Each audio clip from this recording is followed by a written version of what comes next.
What's up, everybody? And welcome to What's in Your Glass. I'm your host, Carmelo Anthony. Before we get going, I want to let's first welcome today's guest. Um, you know him as former. Let me get that right. Former NBA player and all-around legend, who recently announced his retirement on what I would say was an incredible 15-year career. One of the best players in the Duke University history, and the current host of the Old Man and the Three podcast with our friends. We got mutual friends at Cadence 13. Please welcome to the show, third to last standing member from high school class 2002, JJ Redick on today's show. What's up, Jay? Melo, thanks, man. This is I feel like this has been a long time coming for me to get on this show. You know, we've tried to make this happen. I'm excited to be here. I'm happy to chat with you for a bit. But it's good to see you, man. Mine's always good, man. Always good. I know we was joking about it before we jumped on live real quick. About retirement life, but we gonna jump into that. We gonna get into that because I really need to know some ins and outs and some little tidbits about how to deal with that. Not right now, but for the future. No, but I just want to, Jay, what's going on? Talk to me, man. What's new? What's in your world? What's going on? What's happening? How's retired life? How's golf? You know, I'm sure you're out there golfing. I'm trying to golf, man. The retired life, I would describe myself in like a transition phase. You know, I'm transitioning out of a 15-year career where my entire day, even in the off season, was very regimented and very scheduled. I took my craft very seriously. And now I'm in a period where I'm giving myself some time to do basically two things. And those two things are spend time with my kids and my wife. So lots of school drop-offs, lots of school pickups, and golf. And the goal with golf, I'm a 14 handicap right now. The goal with golf this time next year, I need to be like a 6 handicap. And then the following year. You say you're 14 now? Yeah, I'm a 14. You need to be like this time next year. You need to be at a 6. A 6, yes. Okay. And the following year, in 2 years, I would need to be like a 2. But I'm, Melo, you know this. Like when we work on our craft and we get obsessed with something, like we do it. So for me to go work on my golf game, it's sort of replacing what I did for so long, which is get in the gym and work on my game. So, Jay, I want to know, we were talking about, I want to know who, I mean, obviously I would think that your wife got the first call. Hopefully she got the first call. Well, what was that call like?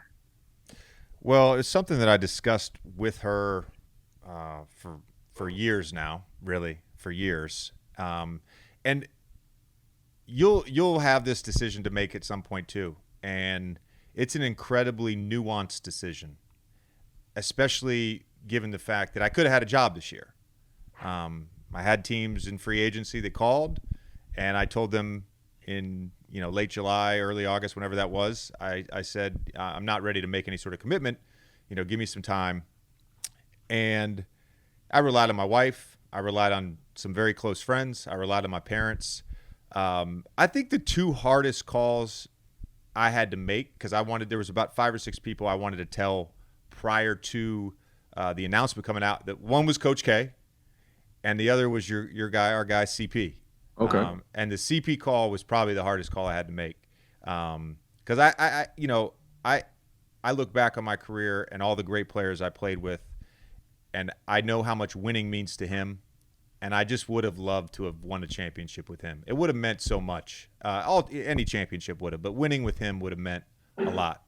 So he was probably the friend and the other player that I called that was the most difficult call. What?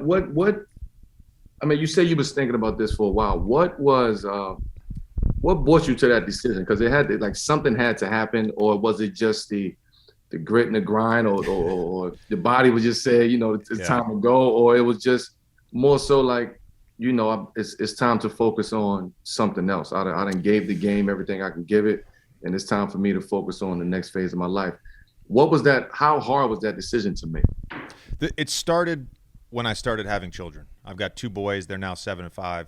But from the time I was 8 years old till I was 30 and I had my first kid, my entire world was centered around basketball. And so Right. my kids changed my perspective. And as they got older, those road trips to Cleveland and Indianapolis got more and more difficult, right?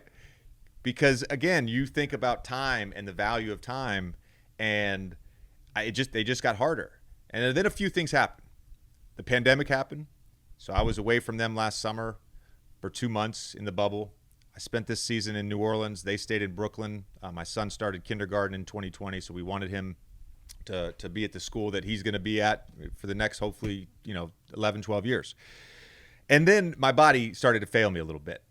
And it was the first time in my life I had to face my own sort of basketball mortality. And it was a hard thing to sort of go through this past season. But the other part of this, and I've talked to enough people who, I don't want to say get burnt out, but I know this is a thing. Like you mentioned this competitiveness. For me to be in the NBA and be a good player for 15 years, I had to have competitive stamina. I had to be good every night. I couldn't waltz into a game and not put everything into a game. Now, some games I didn't play well, but every night I put everything I had into a game. That competitive stamina, like I'm still competitive, but that sort of ability to do that night in and night out as I got older, it got harder and harder. Absolutely. That's just reality. Absolutely. Your body can't always do what you want it to do. So the combination of all that stuff led me to come to this decision. I wanted, I knew this in November of last year. I wanted 2021 to be my last season. I didn't want it to turn out the way it turned out. And so that was really what took me so long to decide between June 7th when I flew back from Dallas and September 21st when I announced. It was just coming to that point of letting go of something that's been, this, so important to your identity. My whole identity for so long has been as a basketball player, and that's a hard thing to let go of. Why? Let me ask you this, because there's so many things that we do as professionals and fun things on. Locker room. Flying. Being around the guys on the road trips and dinners and just enjoying the shoot arounds. Even though as much as we hate shoot arounds, it was still, those are some of the small things that we're gonna miss. Like, what is it? What is the one thing that you're not gonna miss? I would say the travel is really good in the sense that we fly chartered planes. We get to hang with our homies and play cards and drink wine on the plane. Like, that's all fun. We stay in really nice hotels, other than certain, maybe one or two cities. I'm not going to name those cities, but you know who they are. and so it's not that it's the travel is bad. Again, it's the requirement to travel to play and be away from the people we love the most. And because of the way this past season, we're really season and a half, the bubble, and then this past season with all the protocols, it made it impossible to see my family. So I lost all that time, and it's time that I feel like I can't get back. So I'm trying to make that time up right now a little bit. I would say this, Melo, like, I know what I'm going to miss. There's 3 things. I know what I'm going to miss. I'm going to miss the performance. Okay. Being on stage. There's nothing like playing in front of 20,000 people. I'm going to miss the competition. Playing at the highest level. There's no basketball league that's better than the NBA. There's arguably no athletes better than NBA athletes. And then the third thing is what you were kind of touching on. It's the camaraderie, the collaboration that's required in a team sport.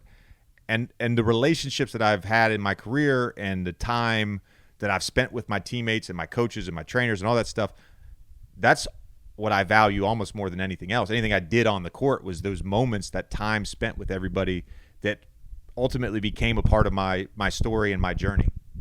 What are you not going to miss? Media day? I'm not going to miss media. Dude, I swear to God. I called, my homie works for the Spurs, and I called him at like 4:30 on media day just to tell him, I'm like, I realized today that I did this shit for 15 years. I will not miss media day. I will not miss training camp. And I will not miss a Cleveland-Memphis back-to-back. I won't miss that at all. That's a tough back-to-back. I can tell you that. That's a tough back-to-back. Let's transition a little bit to NBA, I would say. So as we know, you were drafted by Orlando in '06, and if anyone's like heard you speak about Stan Van Gundy, like they know how much he meant to you, as to your professional career. I would say, what was it like for all of it to come back full circle in New Orleans with him? It was great, actually. I didn't. I didn't play my best this past season, and I'm not making excuses. I just didn't play my best. My body wasn't right, and dealing with all the shit with family and COVID was hard. It was hard, but I wish I could have been better in my last year with him. Stan was so great for me early in my career. He really taught me about personal accountability and how important that is in the NBA. He taught me how to be a professional. And in some ways, it wasn't that I wasn't a worker before. He drove me to be maniacal because I didn't play at all that first year with him. And I remember halfway through that season, and I had played the victim card a little bit to myself. I talked to my dad. I talked to my friends. My brother lived with me that year. Oh, you should be playing. You should be playing. But at some point that season, I was like, yo, we're going to win like 50-some games. We're going to be a top 3 seed in the East. We might make the finals. I'm not playing. Like, maybe it's something I'm doing. Right. Maybe I actually need to be better. Right. And if I think if I in a different environment, I might have had more success early on in my career, but I wouldn't have had the success I had on the back end without Absolutely. having gone through that early in my career. Makes sense. What was it like? What was it like playing with a young talent such as Zion, right? And I say that because there's so much young talent that comes into our league, but it's only a few that comes in with that, with that it back at a young age. And what was it like playing with him, or just playing with a young talent like that? I would say I actually played with 2 transcendent stars this past season, Zion and then Luka. And I think both those guys have the potential to be an MVP, be the best player in the league one day. Zion is special because his game is so different. Zion's game is, I'm going to line you up, and I'm going to bully you, and I'm going to bet that you cannot stop me from making a layup. Like, think about that. Everybody talks about the era we're in with three-point shooting, pace and space. We didn't even have a spacing last year with the Pelicans. Right. We didn't even have good spacing. He's saying, I'm coming right at you. You can't stop me. Right. And there's only really maybe one other guy in the league that does that to that level, and that's Giannis.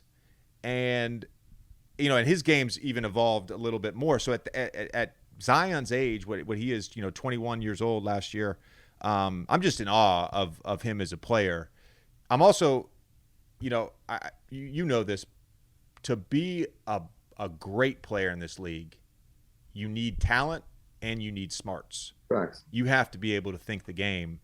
And I was always impressed in all the conversations I would have with Zion on and off the court, how much of a sponge he was, how much he wanted to learn, and how much he already knew intuitively in terms of attacking defenses and rotations. He just got it. And I think the biggest thing with him is his health. If he can figure out how to do what a lot of guys have to do, and you've been through this in your career as well.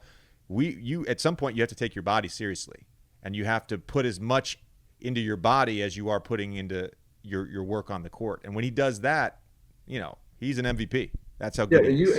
And I totally agree with that. You was able to have opportunities, several opportunities to play with a lot of young talent. I would say. I mean, you from Joel to Ben to Zion to Luka, Bi, Brandon, and I still being a young talent.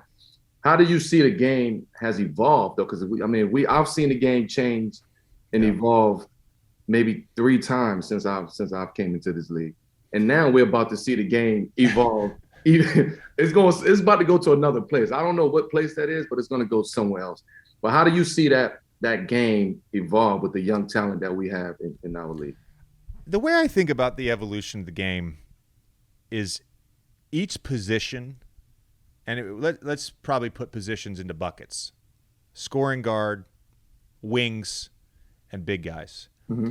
And within each of those buckets, you have different roles people may fill. You may have like a Jimmy Butler or a BI, two-way wings that can facilitate an offense, or you may have guys like Jay Crowder who can switch and play multiple positions and spread the floor. But those weren't the positions in the buckets we had when we first came in the league. Not at all. You played a position, and that position did one thing. Right. And so now all those positions at times are intermingled. But there was not there were certainly scoring guards, but the one position has changed a ton, and the 5 position has changed a ton. Right. Because the 5 position used to be, hey, we're going to throw you ball. I mean, Dwight Howard used to get 20 post touches a game when I played with him in Orlando. Turn 5. And now he's had to evolve and adapt. I'm going to be a defender, a rim runner, and a rebounder. Yeah. And then you have, within each position, of course, you have your anomalies, your unicorns, your Joel Embiids, your Jokic's, your Steph Curry's. But those guys they're just so rare. When you get past the top 5 or 10 players, I think there's a decent drop off. Yeah. There's guys that are just so dominant and so good at each position, and they're unicorns. What this is a 2-part question, and taking into account like all the teams that you've played for, but for the teams you play for, the fans, the lifestyle, the cities, the food, etc. Like which was your favorite? And out of the whole, favorite team or favorite city? Like favorite city to live or favorite team? Favorite team. I mean, listen, you done lived in Brooklyn, Philly. I mean, you done lived in some pretty good city. LA, Dallas. Like you don't lived in some smoke. What was it? What was your favorite team? And out of the whole NBA, which is your favorite city to go and play in? All right. Favorite. I'm gonna answer my own question myself about favorite city to live in as well. So favorite team, I would say, were my Clippers teams. Okay. I was in the prime of my career, played in a ton of big games, playing with really smart players. The chemistry on the court was just amazing. We just had it dialed in. LA was a great place to live as well. My favorite city I lived in was New Orleans. I love New Orleans. I think it's one of one. I think it's a special place. And as a visiting player, I never really enjoyed New Orleans, but once I lived there and understood it and meandered about the different neighborhoods in the city, I understood how special it was. Favorite place to play by far is New York City, the Garden. Come on. You got to do that, 41 times a year for a long time. Yeah, it was. The Garden's a special place. There's no place like it. And I'll even bring it back to 2002 in our McDonald's game. That was the first time. I don't know if you had played in the Garden before, but that was the first time that I had played in the Garden. That was my first time. Yeah, and I knew then that place was just different. And that was for a high school game. That was for a high school game, and so I played there a few times when I played for Duke. Early on in my NBA career, when I wasn't even really playing minutes, there was a couple games there where I got to play against the Knicks when I was with the Magic, and I performed well. So the Garden for me has always just had a special place. There's no other place like it. Moving from from one impactful coach to another, right? Who will be soon joining you in retirement life. What was your emotions, right, when Coach K announced his retirement? Part of me has been waiting on this moment for a few years. I think a lot of us. Yeah. And you've played for him, and you talk about someone who strives for personal excellence every day. I don't know how he, at 70-some years old, is still doing that. Yeah. That takes a toll on you. He just loves the game so much. He loves coaching. He loves teaching. So I had a call about 10 days prior to the announcement. So I had a heads up. I knew it was coming. My actual emotion was just happiness. I'm happy for him. I hope that he, has an amazing fucking garden in the next year or so. I know he's going to spend a lot of time gardening, I know he's going to spend a lot of time in his wine cellar, opening up bottles. And I know he's going to be involved in Duke, But I'm just happy for him. I'm happy that he gets to go out with a little bit of a farewell tour. The program will be in a great position with John, and Coach can enjoy the rest of his life as he should. Is there a quick story that from your time at Duke about Coach K? A quick story. What's a quick story about Coach K at your time at Duke? I mean, there's so many stories, and a few right off the bat come to mind. But I'll share one story. Coach is a motivator. Yes, very much so. And sometimes he motivates in strange ways. And we were coming off a very emotional game, I think on a Thursday night. And at Friday night, we met at Cameron in the locker room. We had an afternoon game against Georgia Tech. And this is when they had Jarrett Jack and BJ Elder. They had a great team. And Coach comes in, and he starts playing the battle scene from Braveheart. This is Friday night before the game. Battle scene from Braveheart. I don't know if you remember this movie. Yeah, of course. But it's graphic. Yeah, I mean, there's people getting heads cut off, arms cut off, spears going in people's insides. Like, it's a very and so we're all kind of like, what's going on here? Whatever. So then he gives a speech. We come in for the meeting right before the game, 20 minutes on the clock, whatever it is, and we sit down. Coach is nowhere to be found. I didn't know this. I didn't really realize this till after the fact, but somebody had brought in a flower pot, and set it next to the big screen. So they play the whole scene again. This is 20 minutes before the game, and all of a sudden Coach runs in screaming like William Wallace and sticks his army saber, his sword, into the flower pot like he's William Wallace. That's just, I mean, even before I was there, I have so many stories like that where it's just like he's setting a mood, he's setting a vibe. He knew how to get you going. He knew how to push the buttons. I think that's what we will you was actually there with him at school at Duke. I had the opportunity to play with him, play for him a couple of times with the USA team.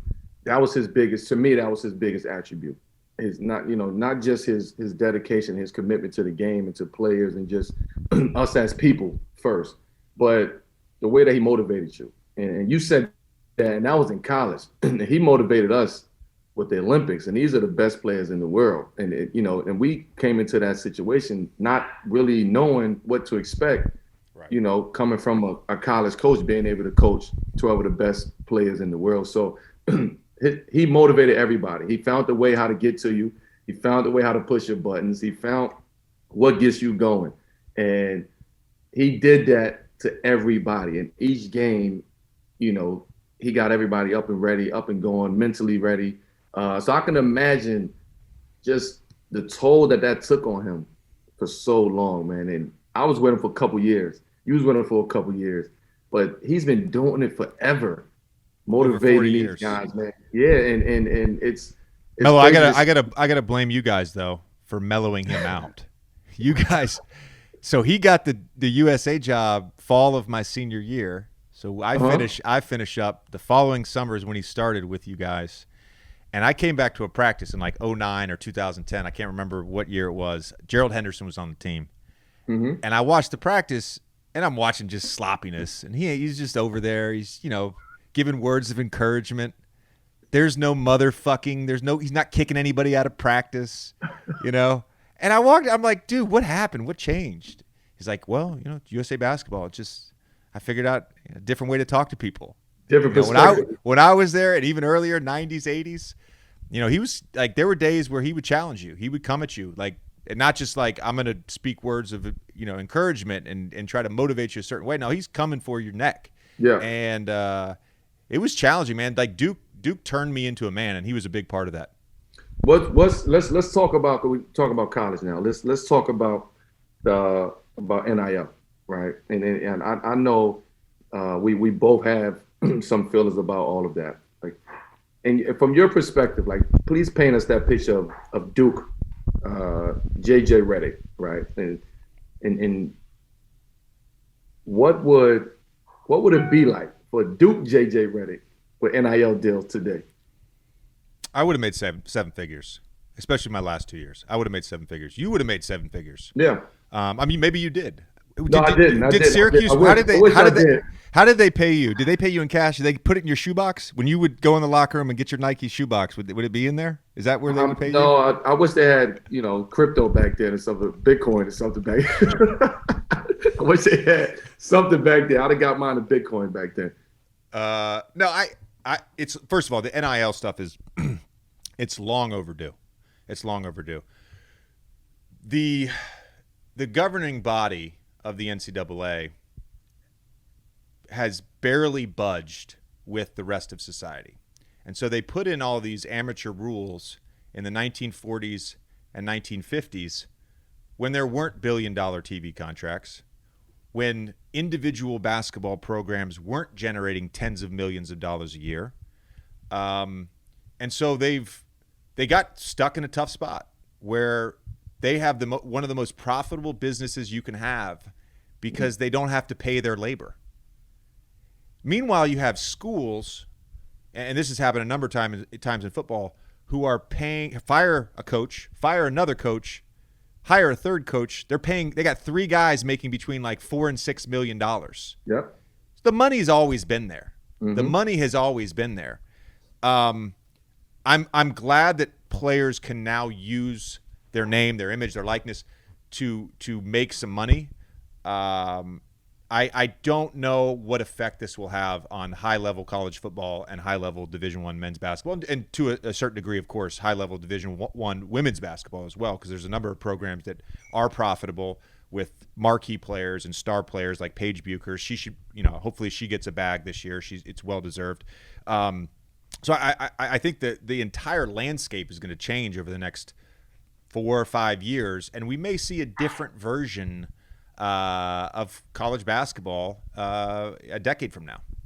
Do you think the format would change in NCAA for college sports? Do you, and specifically basketball? I could see. Do you think there would be? I could see some level of basically super conferences or super leagues. But that's happening now in football. Yeah, I mean, I think with I think it was Texas and another school trying to join the SEC. I think that's probably the next step. The athletic programs are going to try to monetize as much as possible. A lot of these schools and conferences already have their own networks and TV deals. Again, as long as the players can share in some of that business, and they're not going to be directly paid from the school, of course, but as long as they can share in some of the business, then I have no problem with it. The interesting thing is, to me, is going to be the effect of the G League Elite and Overtime Elite, the new high school league, where they're coming out and they're paying players six figures at 16, 17, 18 years old. Are there going to be enough enticing business opportunities in college for players to want to go to do that for a year, or are they just going to skip it altogether? I don't think I'm for it. I've always been for it, especially understanding the business of college sports. I get it. I understand it. I think the time was way past due for athletes to just benefit, just excuse me, off their name, image, and likeness. And I don't know what it would have been like if I was in school and getting NIL deals. I can't imagine what that would have been like.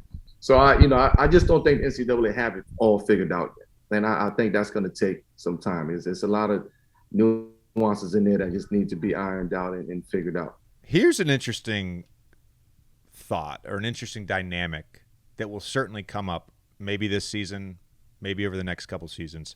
But there's definitely going to be a scenario where a player, through name, image, likeness, is going to get paid more than the head coach.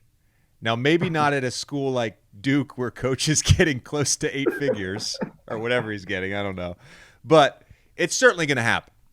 And one of the reasons I think it's hard for coaches to make the jump from college to the NBA is because NBA players, in general, make more money than the coach.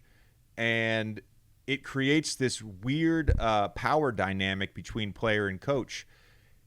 what do we always say about the NBA? It's a players' league. Indeed. We do not say that about college basketball. We will. We will. I agree. We will. We will, and soon too. Soon, Yeah. very soon.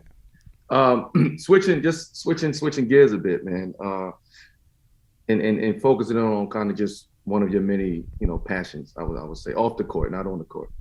Like, what do you like most about the podcast space? What I like most is that it's long form. I like the fact that you can have a nuanced discussion about something. And it's still at times, I get frustrated at times where these aggregate sites take things out of context and put up a quote that one of my guests says or that I say on my podcast. But for the intelligent human, you can go back and listen to the podcast. You can go back and read a script from the podcast, and you can see the nuance in discussion. It's very hard to take something out of context. The other reason I like it is because as a player, we complain about a narrative. When you have your own podcast, or even if you're a frequent guest on a podcast, you control the narrative. And I think one of the most powerful moments that I had as a podcast host was after I got traded from New Orleans. And there was about a 4 or 5 day gap from when I got traded to when the next week's pod was coming out. I was not with the Mavericks after I got traded because I had PRP done on my Achilles and I was rehabbing in New York. And so there wasn't an opportunity for me to go in front of the media until I joined the team. So I had this amazing platform to tell my side of the story.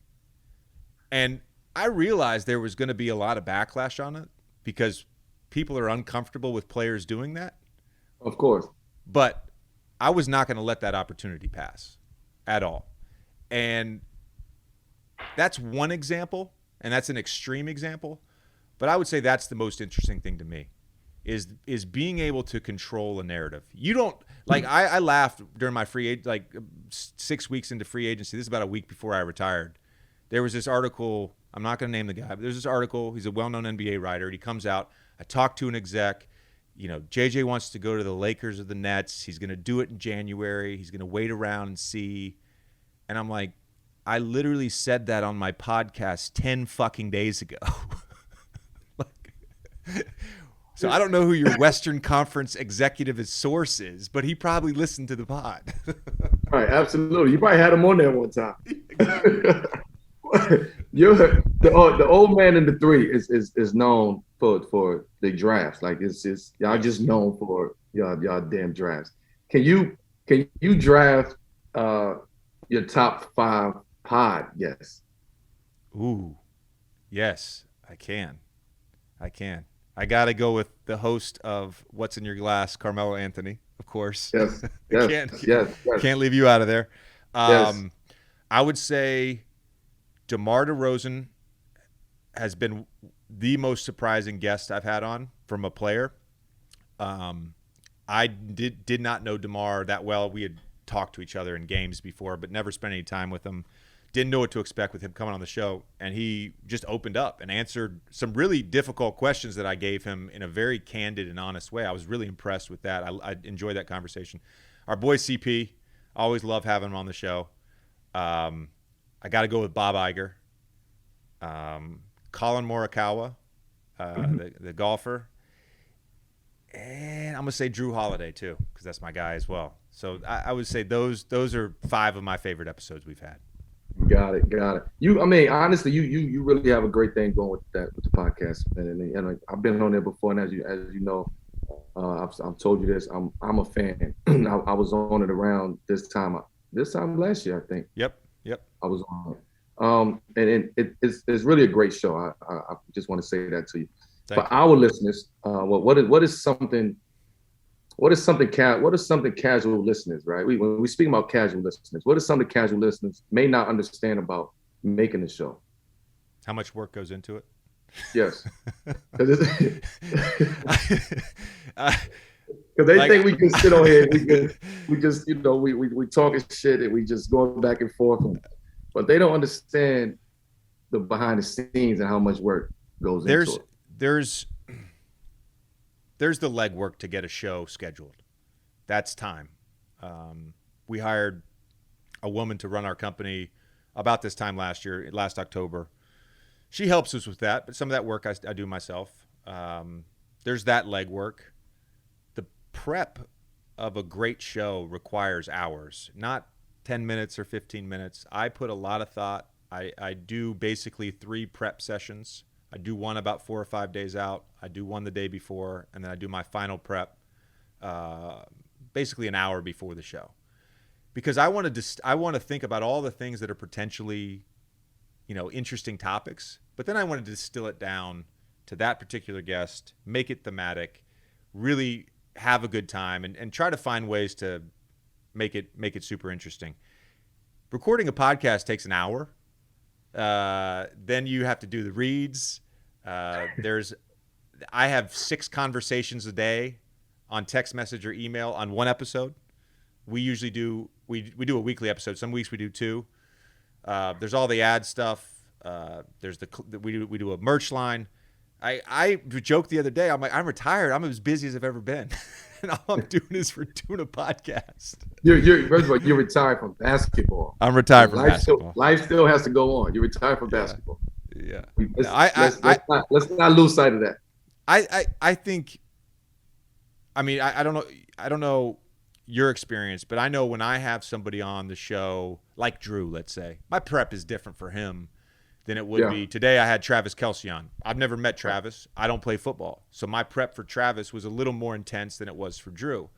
But each guest requires a lot of prep. And I don't think people realize I'm not just shooting the shit with people. I'm actually thinking about how I want to tell their story. And I think that's the big sort of theme of the show is like, how can we tell this guy's story in a very authentic way and hopefully make him or her comfortable enough that they'll loosen up and maybe share some things that they wouldn't normally share on a media platform. See, that's how I feel about what's in your glass, right? It's the conversations always get better on the second glass. And I planned it, I designed it that way.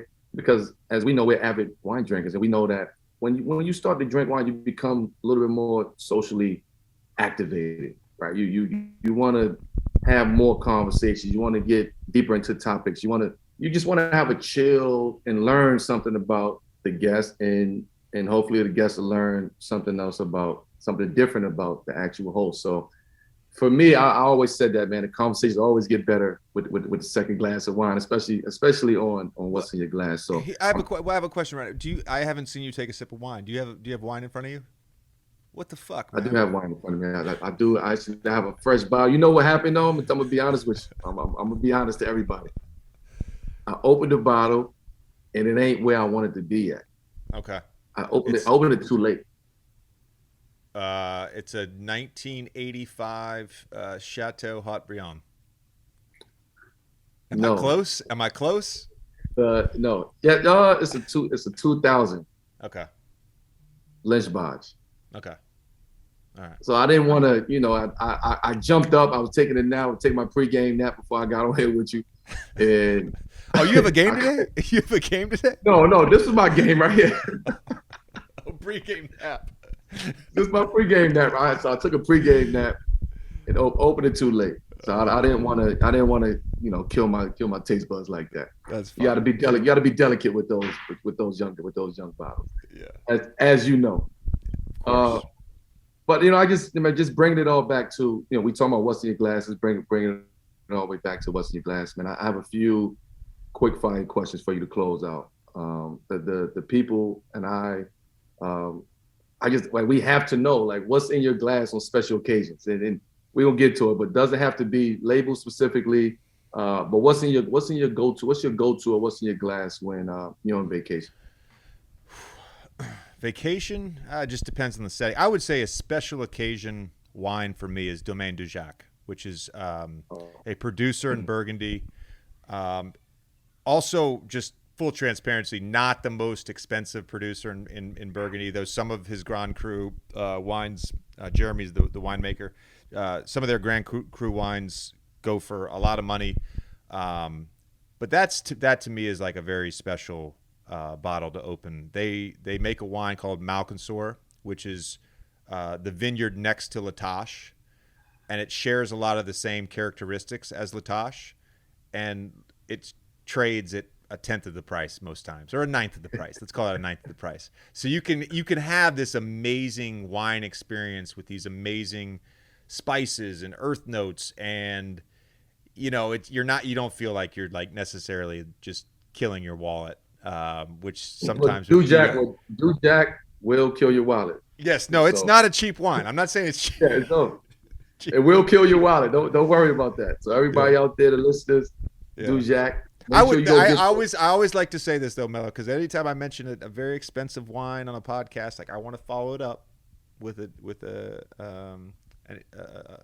more everyday wine, I would say, because I don't like to use the word cheap, because cheap wine, actually, you should never drink cheap wine, and cheap wine can come at $20 or it can come at $200. You shouldn't drink cheap wine. You should drink wine that's made by passionate farmers who enjoy the process of winemaking. And there's some amazing Albarino's, which is a Spanish. It's native to Portugal, but it's northwest Spain, next to Portugal. Albarino, it's a very specific grape to that region. It's a white wine. When I'm on vacation in the summer, I'm on a boat in Sag Harbor, whatever it may be, you can find a great bottle for $18, to be honest with you. I'm glad you brought that up to that point, because a lot of times I speak about the Dujacks of the world, or the Tashes, the Tours, and things like that. And I really want people to understand that it's not just about the price point when it comes to wine. I'm gonna give you a quick story real quick. I was in France. I was in Burgundy. And I was in Chateauneuf-du-Pape, and to my knowledge is like a spin cap. No, it's a no-go, right? The no-go in the wine. So I get to the winery in the vineyard, and they're pouring out. They twisting the cap and they pouring the bottle, and I'm sitting there like, nah, to myself like, hell no. And I had to ask the winemaker, like, why are you guys opening that? Like, you guys are a very good vineyard. He was like, oh, it doesn't matter. And that simple answer changed my whole perspective on drinking wine. I come back to the States, and the first thing I did was go get a spin bottle, the spin cap. I just really wanted to see if it was going to taste the same in the original form over there, or after it was shipped to sit on the ocean for a couple of days or a couple of weeks. It was actually really, really good. But I just had this notion in my mind, like, no, I'm not drinking nothing with a spin cap, nothing that you could twist off a twist cap on wine. So that was just a quick story, man. That changed my whole perspective on that. Wine is an interesting passion to have, because it's a rabbit hole that you go down and it never ends, because there's always something new to try. There's always something new to learn. I've gone to a few places in France and Italy. I would love to do a trip where I drink wine in Georgia, not the Southeast United States, but like Georgian wine, Georgian wine, or go to Greece and actually go to wineries in Greece. There's so many amazing wine regions all over the world, and obviously California in the United States, Bordeaux, Burgundy, Barolo, Chianti, all that stuff. Those regions sort of hold the highest prestige, but there's amazing wine being made all over the world, and that's the fun part about it, is being able to try new stuff. I recently had some funky Pet Nat wine from Jura, which is a region in France. It was pink, and it was sparkly, but it wasn't champagne, and and it smelled like dirty socks, but I loved it. And it was just and it was like $28, it was just a cool experience to have. And that's the fun thing about it, is just trying new stuff and learning new stuff. What if you're at a nice backyard oyster party, what's in your glass? Definitely champagne. Champagne. Okay. I would say if I'm like spoiling myself, I would say I'm having some Krug. Okay. What Yep. vintage? What Uh, vintage? Man, I It's a big just question. last weekend I had a 96 and it was One of spectacular. the best. The best. Yeah, One of the yeah, it best. was spectacular. But I mean, I can't even remember the name. I have it on my phone, but one of my friends owns a couple of restaurants in Brooklyn, and he had us, my wife and I, there on Friday night, and he brought over some champagne. It was a rosé champagne by a biodynamic farmer. I'd never heard of the thing before, but it was spectacular. It was amazing. Champagne's a great way to start a meal, and I love champagne with oysters. It's a great combo. What? Okay. Two more. You're with your old friends. You're with old friends, not your old friend, just old friends. Yeah. In age, what you drinking? Um, I mean, it doesn't have to be wine. I might have like a Coors Light. Yeah, it could be anything. It's no, you could be. It'd be anything. It'd be I anything. mean, I would say this: if I'm having some drinks on a golf course, I'm probably having like a very light American beer, like Coors Light. And I grew up in the mountains in Virginia. I was not a fancy person. I don't really consider myself to be fancy now, but I do have what some people would consider to be fancy things. You have But extensive taste buds. That's what you have. yeah, but my palate has evolved. But like I can hang out with anyone under any circumstances and have a dozen chicken wings and a Coors Light. Like Right. that's if it's good people and good vibes, I'll do whatever. I don't always have to have a glass of Dujac. You know what I mean? What? On okay, when you announced your retirement, Yeah. what was in your glass? Well, so I waited a few days. So I announced I recorded on Monday. On Tuesday, it came out in the morning. I was on a train to Philly to record a podcast with Matisse Steibel. The very next day, I had the live show in Brooklyn with a bunch of people. We did a live podcast. And then on Friday, I went to Sea Island with my family, with my kids, play some golf with another family. And I brought 3 bottles down there. And the 2 that were spectacular were the 96 Krug. And then I also brought a bottle of 1999 Rousseau Chambertin. Oh, come on, And man. yeah, and that was for me. Like I love Latache. Latache was the first insane wine that I had. It changed my whole trajectory of how I thought about wine because it was truly like it was a transcendent experience. But for me, Rousseau Chambertin is the best wine. It's the king of wines to me, and I would say that was my retirement wine. Was a 99 Chambertin. There you have it. 99 summertime. JJ Redick, his retirement announcement after he was on the train and went back to Philly and came back and, making that Brooklyn to Philly, commute, which is, I commend you for that. So I I spent too commend you much for time on the New Jersey Turnpike for 2 years. Too much time. Yeah, I see that. I see that's a lot. That's a lot. That's a lot, man. But I just, JJ, man, I just want to say thank you, man, for joining me today. Best of luck with everything that you have going on right now. And just thank you, to the audience for tuning in this week. Again, please follow, rate, review What's in Your Glass on Apple Podcasts, Spotify, or wherever you listen to your podcast at. And you can also check out the video releases each week on YouTube. JJ, I appreciate you, my brother, always. Enjoy that retirement life. Have a glass of Latage for me. I'll see you on the other side soon. Yeah, I'll see you soon. I'll be at one of your games this year, sitting in the stands. All right. Absolutely. I'll bring an empty glass. I know you're gonna have something. I'll be there, bud. I'll be there.